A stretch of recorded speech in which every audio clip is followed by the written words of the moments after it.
7 Summits, in association with Colback's Travel, bringing out the explorer in you.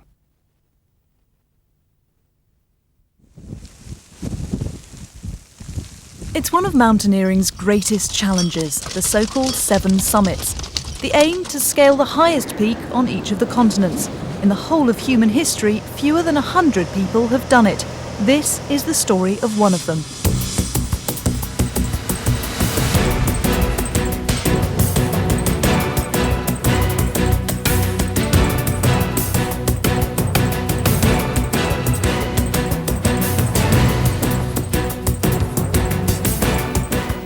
Jersey-based television reporter and mountaineer Eric Blakeley, completing the 7 Summits Challenge has been a 7-year struggle. It's involved 12 expeditions and taken him to some of the most remote and dangerous places in the world. He's filmed and kept detailed notes about all of them. There have been moments of elation and moments of deep despair, and ultimately, triumph.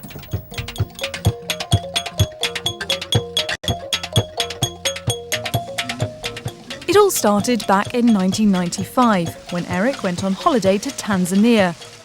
The climb up Africa's highest peak, Mount Kilimanjaro, is really just a tough trek. But although not technically difficult, many people still fail to reach the summit because of the thin air.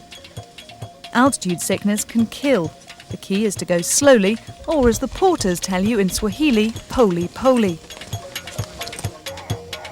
The ascent usually takes 3 or 4 days. The guides carry most of the equipment and food. They also do the cooking.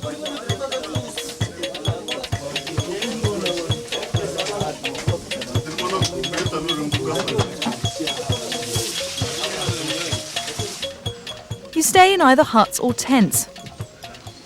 On the way up the extinct volcano, the flora and fauna go through distinct stages: rainforest, alpine, moorland and tundra. 100 years ago, people in Europe didn't believe the early explorers' stories of a snow-capped mountain just 250 miles from the equator. But now, thousands, including Eric, can back up their accounts. In 1995, Eric had no plans to climb the 7 summits, so he didn't film the ascent. But in 1999, he did return to capture it on video and to fly the Jersey flag that he'd later take to all 7 peaks.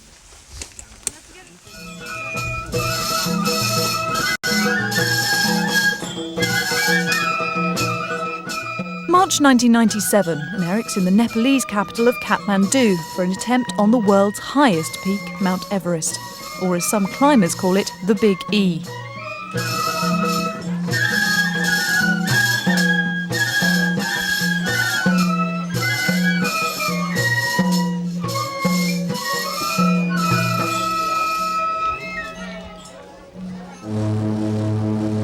A small plane takes the team to the town of Lukla in the foothills of the Himalayas.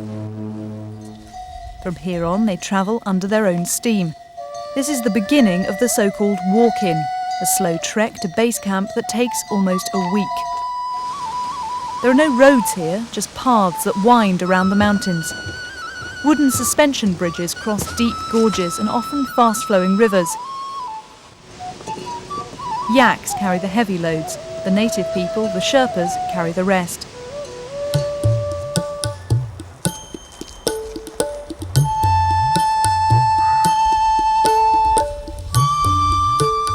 Everest is almost 6 miles up. The white plume coming from the top isn't a cloud, it's the snow being blown off by intense winds. You don't have to be a mountaineer to die of altitude sickness. It can even happen to trekkers. The most important thing that we try to remind people is that you need to acclimatize, and the way to acclimatize is to ascend slowly. So we talk about the fact that the proper rate of ascent is important, which I won't go into unless you want me to. Making sure you stay hydrated, and then we have a certain set of golden rules that we abide by. Briefly, they are: it is okay to get AMS. It is not okay to die. People need to be told that you can die at altitude because everybody seems to think that they are immune to it. Base camp is at a height of about 18,000 feet. That's higher than any mountain in Europe. On and off for 9 weeks, this is home to Eric and the team. It's like being in a small village. You can even get post from friends and family delivered to your tent. There are about a dozen expeditions. Some have the latest technology with satellite dishes that can beam back live television pictures. Others go for more basic luxuries like a shower tent. Most camps fly the distinctive double triangle that is the Nepalese flag. But elsewhere, corporate banners seem to predominate.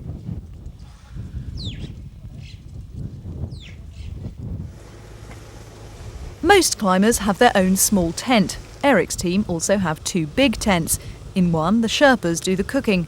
The other is a communal mess tent. Eric's group are climbing Everest by the so-called South Col route. It's the one pioneered by Sir Edmund Hillary and Sherpa Tenzing in 1953. The Khumbu icefall is a world of danger and mystery, a jumbled mess. Because it's constantly moving, large crevasses open up. Some of them are 20 metres wide and hundreds of metres deep. There are also dangers from above, with blocks of ice, some of them the size of small houses, tumbling down. And then there are sudden avalanches.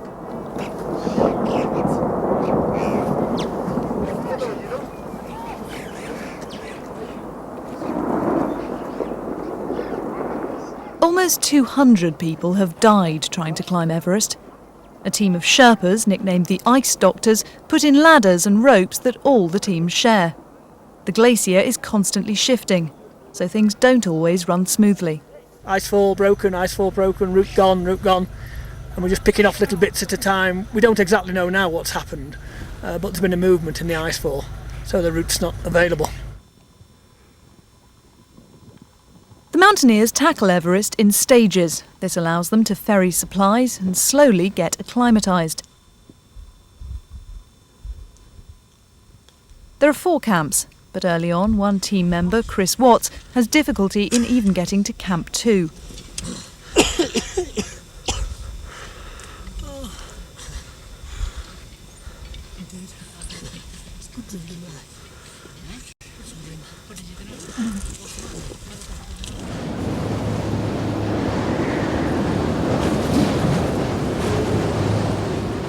Early May and bad weather threatens to blow the tents away. The cold is also affecting the video camera. There's more bad news. There's been a death at base camp, probably a heart attack. Mal Duff wasn't a member of Eric's team, but he was best man to John Tinker, the leader of the expedition. The bad weather continues. With reports that it's expected to get even worse, and with time running out, the team decide to make a dash for the summit. The last camp is at the South Col. It's less than 1,000 metres from the top. Many have described the col as the highest dustbin in the world. Remnants of old tents and empty oxygen bottles litter the area. Once again, the cold weather and high winds are affecting the camera. Climbing is hard work, even using oxygen. It's often a case of taking 10 steps and then resting before moving on again.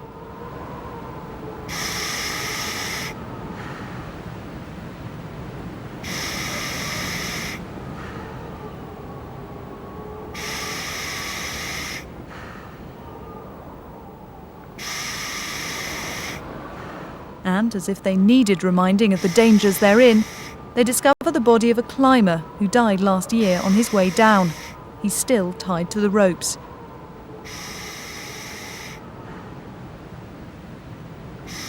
Then, at just after 10 on the morning of Friday the 23rd of May, Eric becomes the first Channel Islander to stand on the roof of the world.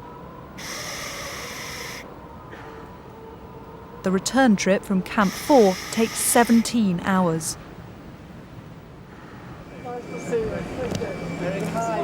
Back in Jersey, Eric is given a hero's welcome and a host of awards. We thought a lot of you, I can tell you that. Hi, Helen. Thank you. Gosh, I've never been hit by so many people. These include the Churchill Award for Courage.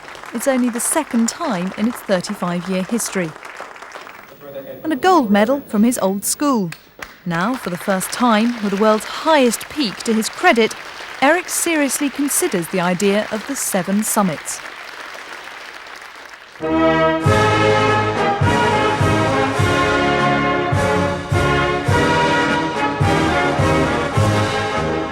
year later and it's off to Moscow, and then another flight to the Caucasus in southern Russia and Europe's highest peak, Elbrus.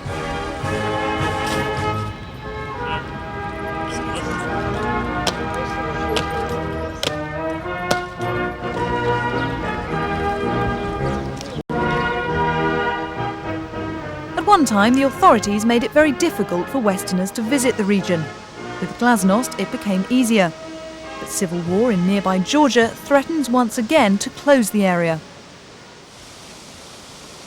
For mountaineers, the Caucasus have many similarities with the Swiss Alps and the added advantage of not being as busy. It means the team are able to get in some ice climbing as part of their acclimatisation regime before tackling Elbrus itself.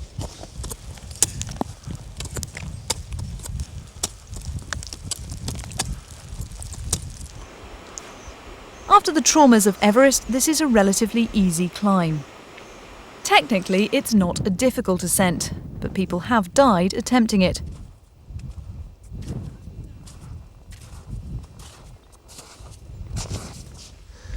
Halfway up the mountain, there's a purpose-built hut from the 30s.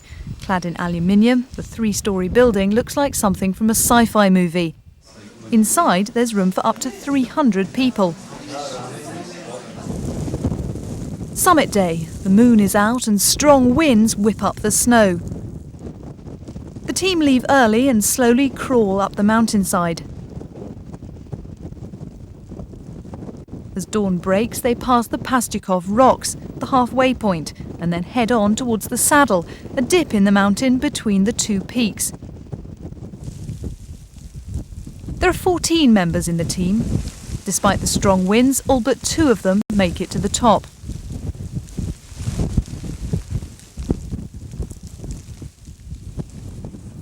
At 5,642 metres, just over 18,000 feet, Elbrus is 1,000 metres higher than the surrounding peaks and offers stunning views. Once again, Eric is able to unfold the Jersey flag and celebrate ticking off another of the 7 summits.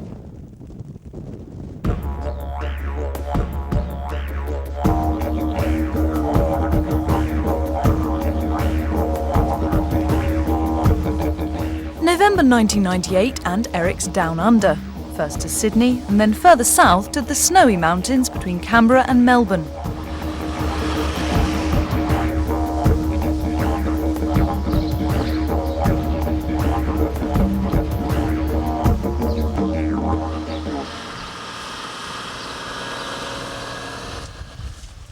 Australia's highest, Kosciusko, is a mere bump, just 2,208 metres, a fraction over 7,000 feet.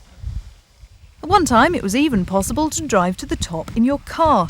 For conservation reasons, you can't do that now, but chairlifts do take you almost halfway.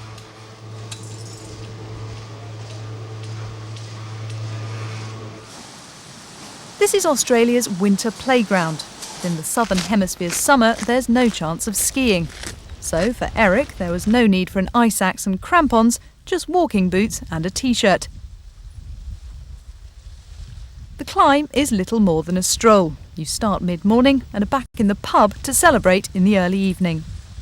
Well, this is it. This is Kosciusko, the highest point in Australia, and summit number 4. Can't say it was that difficult. There's certainly been others that were much, much harder. But it's quite a relief to get it over and done with and have another tick in the book.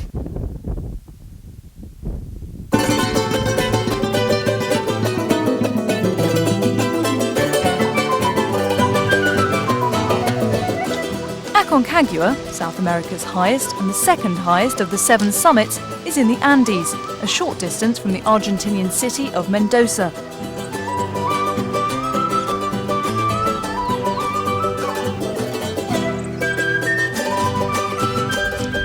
Tackling this mountain meant 3 expeditions for Eric, 2 on the so-called normal route, the other on the more technically difficult Polish glacier.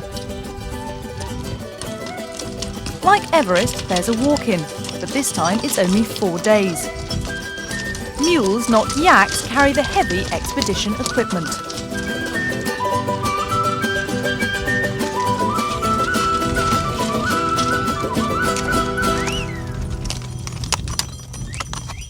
climbers, the opportunity of having red wine and steaks on the mountain goes some way towards making up for having to wade through streams of glacial meltwater. That is cold, isn't it?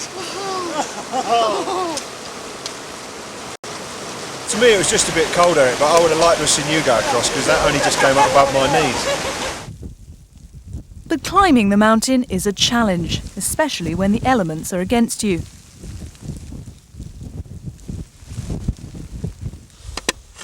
On one occasion, heavy snow brought everything to a standstill. This is amazing. This is summer. Later, they were tent-bound for over a week. They couldn't go up or down because of a fierce wind called the Viento Blanco. Like all big mountains, you climb Aconcagua in stages and set up a number of camps. But unlike Everest and some of the other 7 summits, there's usually no need to don crampons. If you're fit, it's possible to climb this peak with very little experience. Even dogs have been to the summit.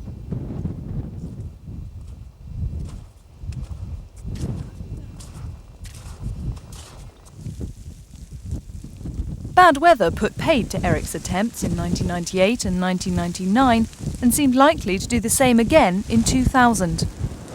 This is the familiar Aconcagua that I know, stuck in a tent, snow, and probably later on winds and blizzards. Having said that, I'm still quite confident that things might pick up. This is the highest camp on the mountain, Berlin. From here to the summit, it's a 12-hour slog up what's called the Canaleta, a scree slope, which because of the loose rock means you take 2 steps up and find yourself slipping 1 step backwards. Before the team set out, the guide warned them of the possible dangers. When you go to the summit, you need half a tank of fuel to get to the summit and then half a tank to go down. If you reach over there with 3/4 tank that you spend, we need to carry you down. And that's not fun. Unfortunately for Eric, when he did reach the summit, he'd forgotten the batteries for the video camera, so this photo is his only reminder.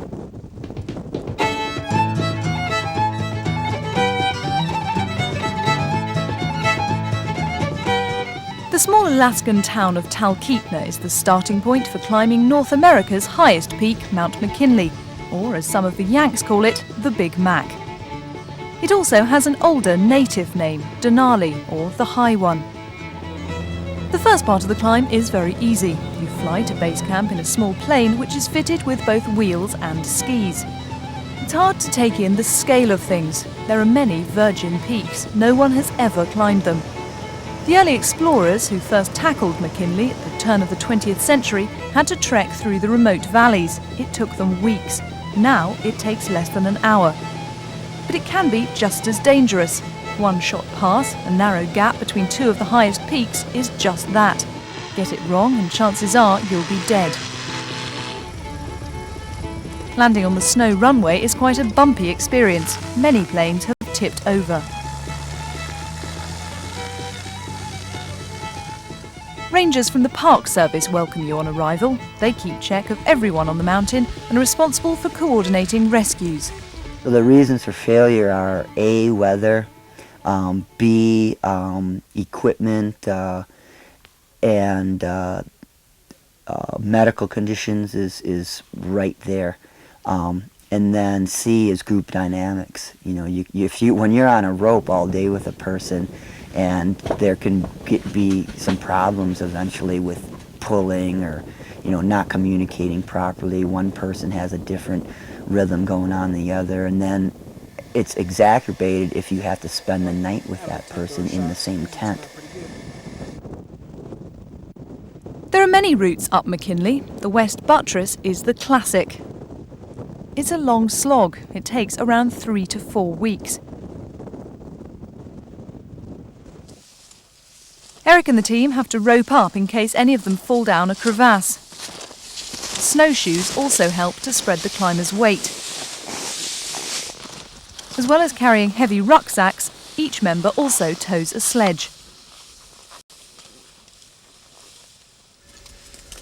There's also a 300-metre headwall of iron-hard 40-degree ice to tackle on the way. Like Aconcagua, climbing McKinley meant 3 expeditions for Eric. first was in 1996. On that occasion, a member of the team suffered a cerebral edema, a potentially fatal condition due to altitude. The team and rangers brought her down the mountain. A helicopter flew her to a hospital in Anchorage and she later recovered. On the second occasion, in 1999, bad weather forced Eric to turn back on the summit ridge. They were just 20 minutes away from the summit. So it was with great relief that Eric finally reached the summit on the 20th of May 2000 and finally ticked off number 6.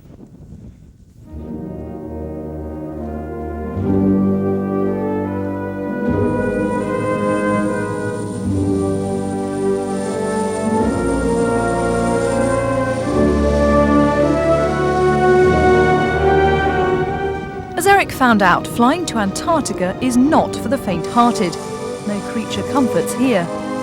6 hours aboard an Antonov, a Russian military plane with a payload of 50 tons and a hold so big that it can carry 2 tanks. The view from the nose cone shows why this is such a dangerous journey. After flying over Cape Horn, there's miles and miles of open water and then miles and miles of desolate wasteland. Any rescue would be extremely difficult, if not impossible. One time it was even worse. The plane couldn't carry enough fuel for a return journey. If you took off, you had to make it to Antarctica. No wonder some climbers have said Antarctica's highest peak, Vinson Massif, is the most difficult mountain in the world to climb. Not because of technical reasons, but because it's just so difficult to get there.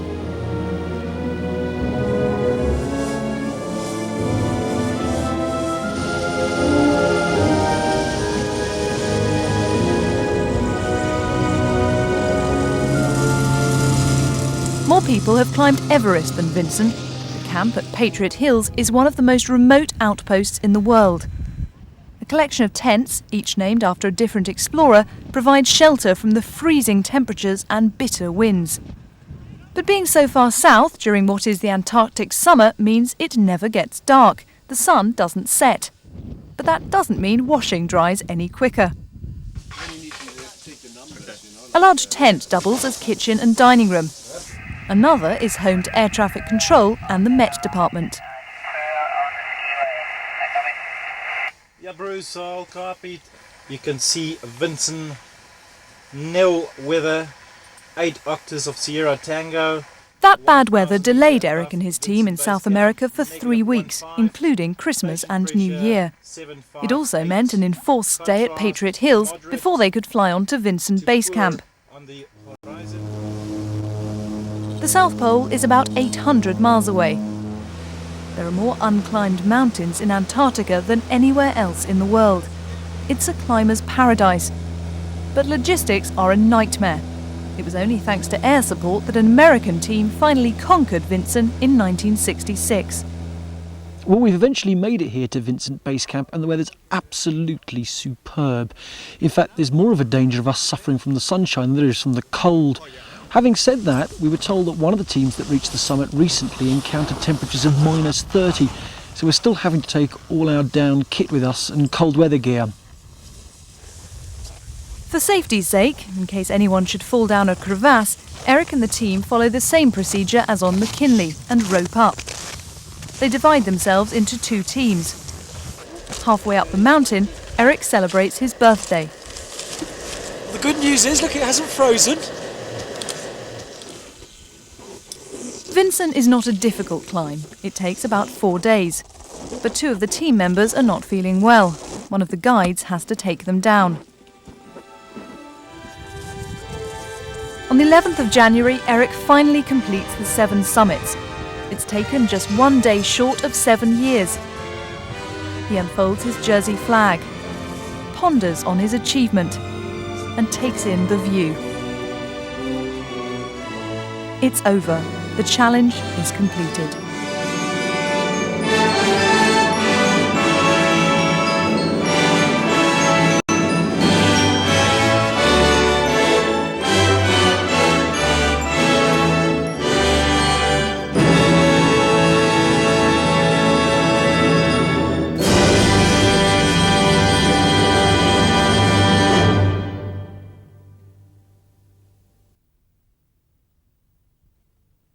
7 summits in association with Colback's Travel, bringing out the explorer in you.